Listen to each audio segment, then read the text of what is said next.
गुस्सा में से मुझे इस बात पे आता है कि जब किसी इंसान से बॉडी की स्मेल जो आती है, हाँ, बॉडी ऑर्डर जो है मुझसे नहीं बर्दाश्त होती।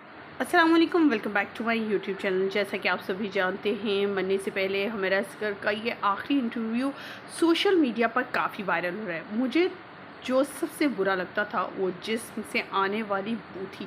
बहुत सी लड़कियां अपनी शोबिस को ज्वाइन करने के लिए, अपनी ख्वाहिशात को पूरा करने के लिए माँ बाप की नाफरमानी या फिर माँ बाप की इजाज़त के बगैर ही सब कुछ करती हैं और इंडिपेंडेंट होकर करती हैं, जो हुमैरा ने भी किया। लेकिन उसका आखिरी अंजाम आपके सामने, ना तो घर वाले आए और ना ही कोई दोस्त अहबाब। ऐसे लोगों को शायद दोस्त अहबाब भी बहुत कम होते हैं। इंतकाल की खबर मिलते ही, इनके अपार्टमेंट से इनकी लाश मिलते ही इनके दोस्त भी जाग पड़े, इनके रिश्तेदार भी आ गए और बहुत और भी चीज़ें सामने आने लगी।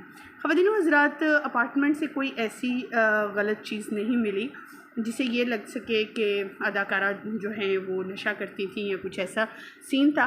बल्कि अब तो इनकी एक दोस्त भी सामने आ चुकी है, जिसका इंटरव्यू हम आपके साथ जो है जल्द इंशाल्लाह शेयर करेंगे। इसलिए हमारे चैनल को सब्सक्राइब ज़रूर कर लीजिएगा। हुमैरा के भाई भी अब मैयत लेने पहुंच गए थे कल 10 जुलाई को, और आज या कल तक उनकी तदफीन भी हो जाएगी। उनका कहना था कि वो घर में ये मैयत नहीं लेकर जाएंगे, लाश नहीं लेकर जाएंगे, बल्कि डायरेक्ट जो है वो कब्रिस्तान लेकर जाया जाएगा। वहाँ पर नमाज जनाजा पढ़ाकर इनकी तदफीन की जाएगी। बहुत से लोगों ने बहुत सी बातें की, बहुत ज़्यादा क्रिटिसाइज़ किया लोगों पर भी, माँ बाप पर भी, क्योंकि जब उन्होंने लाश लेने से इनकार किया। लेकिन हक़ाइक़ ये हैं कि आखिर ये लाश 10 माह तक उस घर में मौजूद रही। ना ही मालिक मकान आया, ना किसी ने दरवाज़ा नॉक किया, ना किसी ने ये जानने की कोशिश की दो सहबाब में से, घर वालों में से, कि उनकी बेटी या उनकी दोस्त, उनके साथ काम करने वाली इस वक्त कहाँ पर है।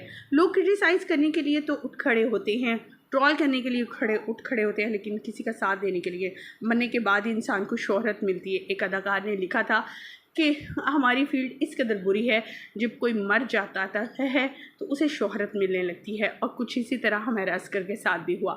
आपका क्या ख्याल है इन तमाम सिचुएशन और तमाम बातों को सुनने, और जितने भी हक़ाइक़ हम आपके साथ शेयर कर चुके हैं अभी तक, उनके बारे में जानने के बाद आपकी क्या राय है? अपनी कीमती राय से आगाह करना मत भूलिएगा। मुझे दीजिएगा यहीं पर इजाज़त। मज़ीद अपडेट जानने के लिए हमारे चैनल को सब्सक्राइब कर लें, साथ में लगे बेल आइकन को ज़रूर प्रेस कर लें।